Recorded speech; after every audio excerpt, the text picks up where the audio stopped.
दोस्तों,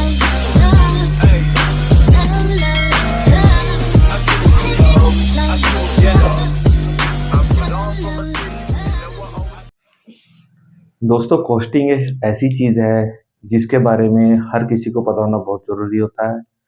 कॉस्टिंग क्या होती है, किन चीजों से मिलके कॉस्टिंग बनती है, ताकि आप लोग अगर कोई प्रोडक्ट खरीदते हो तो भी आपको पता होना चाहिए कितने का खरीद रहे हो, और अगर आप बेच रहे हो तो भी आपको पता होना चाहिए कितने का आप बेच रहे हो, ताकि आप लोग को प्रॉफिट हो सके, किसी भी तरह से आप घाटा ना खाए। दोस्तों, अगर हम कोई भी प्रोडक्ट बनाते हैं तो उसके लिए हम सबसे पहले उसकी लागत देखते हैं कि उसको बनाने में कितना खर्चा जो है हमारा आएगा। उसी खर्चे को हम बोलते हैं कॉस्टिंग। कॉस्टिंग में बेसिकली बहुत सारी चीजें आती हैं। सबसे पहले अगर हम खुद कोई चीज बना रहे हैं, कोई प्रोडक्ट बना रहे हैं, तो हमें उसके लिए कोई ना कोई फिजिकल चीज चाहिए, जिसको हम बोल देते हैं मटेरियल।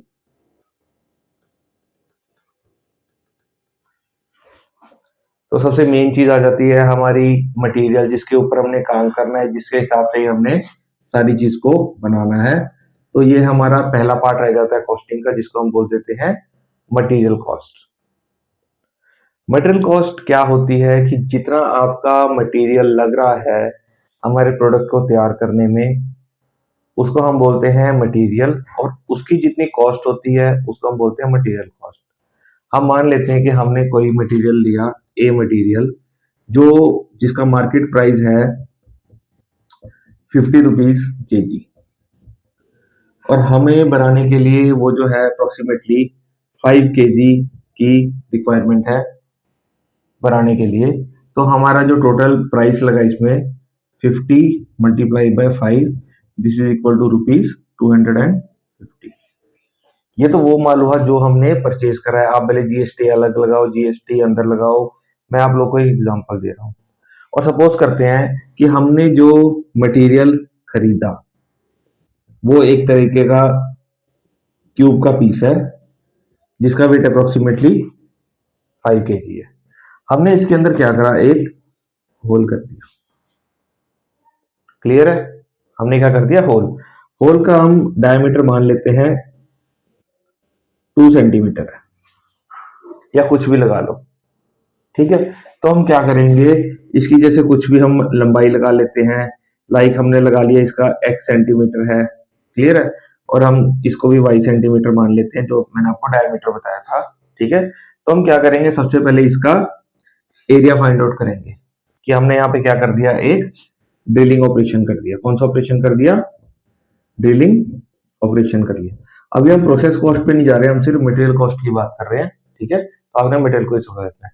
इसका मतलब हुआ कि जब हमने अंदर इसके अंदर होल करा टोटल, क्लियर है, तो फिर वो जो मटेरियल है वो रिमूव हो गया, लेकिन वो मटेरियल जाएगा कहाँ, ठीक है। तो हमने क्या करा, वो जो मटेरियल रिमूव हुआ वो हम क्या करेंगे, जो सिलेंड्रिकल शेप आर पर बन गई है, इसका क्या निकाल लेंगे, हम वॉल्यूम निकाल लेंगे, ठीक है। और इस मटेरियल की हमें डेंसिटी भी पता है, क्लियर है। तो हम उन दोनों को मल्टीप्लाई करेंगे, इसका मास आ जाएगा, मास से हमारे पास वेट आ जाएगा, दोबारा से आ जाएगा वेट। वेट आ गया हमारे पास, या फिर मास आ गया, जो कुछ भी आ गया, मतलब हमने उसको केजी के अंदर लेके आना है, क्लियर है। तो जो भी उसको हम बोलते हैं स्क्रैप। तो वो जो हमारे पास वैल्यू निकल के आएगी, ठीक है, और हमारे पास जो भी स्क्रैप, लाइक स्क्रैप को हम मान के चलते हैं 20 रुपीज के जी के हिसाब से हमारा जो स्क्रैप है इस मटेरियल का, ए मटेरियल का, वो मार्केट में 20 रुपीज के जी के हिसाब से बिक जाता है। तो जितना उसका वेट आएगा, मतलब जितना भी उसका वजन आएगा, उसको हम स्क्रैप कॉस्ट के साथ क्या करेंगे, मल्टीप्लाई कर देंगे। और हमारे पास जो भी स्क्रैप कॉस्ट आएगी, उसको जो हमारे पास सबसे पहले अगर हम निकालेंगे material utilised, so that is equal to total material minus scrap material, okay. और अगर हम इसका प्राइस निकालेंगे तो total amount minus scrap amount. तो जो हमारे पास आएगी that will be your actual material cost, कितने का मटेरियल आपका एक्चुअल में यूज हुआ। तो दोस्तों, ये हमारा पहला फेज था, जिसको हम बोलते हैं material cost. Is it clear? कोई डाउट होएगा आप मेरे को कमेंट सेक्शन के अंदर बता सकते हैं, आपको डाउट जो है वो क्लियर कर दिया जाएगा। सेकेंड थिंग, ये हमने एक ब्लॉक के बारे में बात कर रहा था, क्यूब ब्लॉक जिसको बोल रहे हैं हम, उसके बारे में बात करी थी। आपके मटेरियल अलग अलग प्रकार के होते हैं, जैसे कि आपके पास मटेरियल कैसा कैसा होएगा इंडस्ट्री के अंदर। शीट मेटल जो सबसे ज्यादा यूज होता है।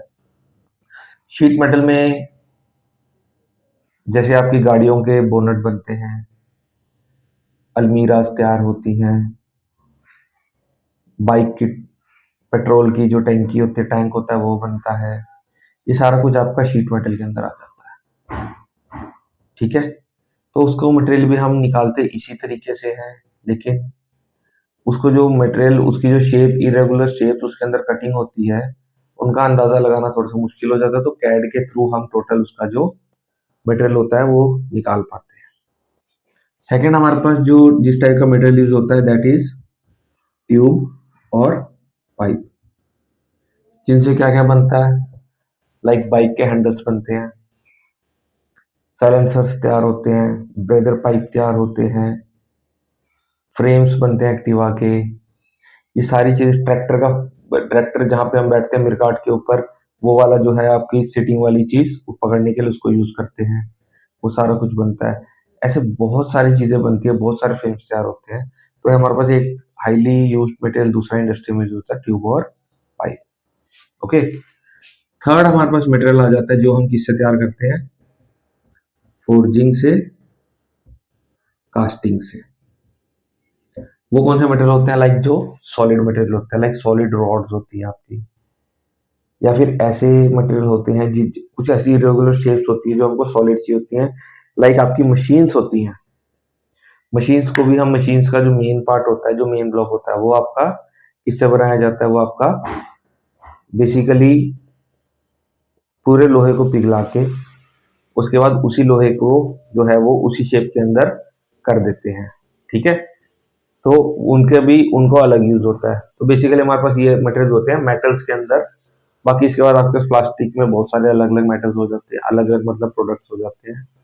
और उसके अंदर जैसे आपका अलग अलग टाइप की आती है, लाइक पीवीसी मटेरियल हो गया आपका, कोई पॉलीमर मटेरियल हो गया, एचवीसी मटेरियल हो गया, उनकी कैलकुलेशन हम अलग करते हैं।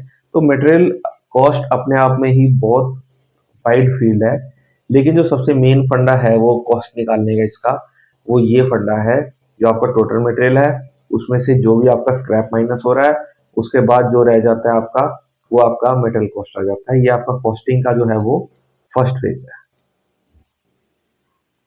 इसके बाद जो सेकंड हम लोग फेज डिस्कस करेंगे वो आपकी होगी प्रोसेस कॉस्ट, ठीक है।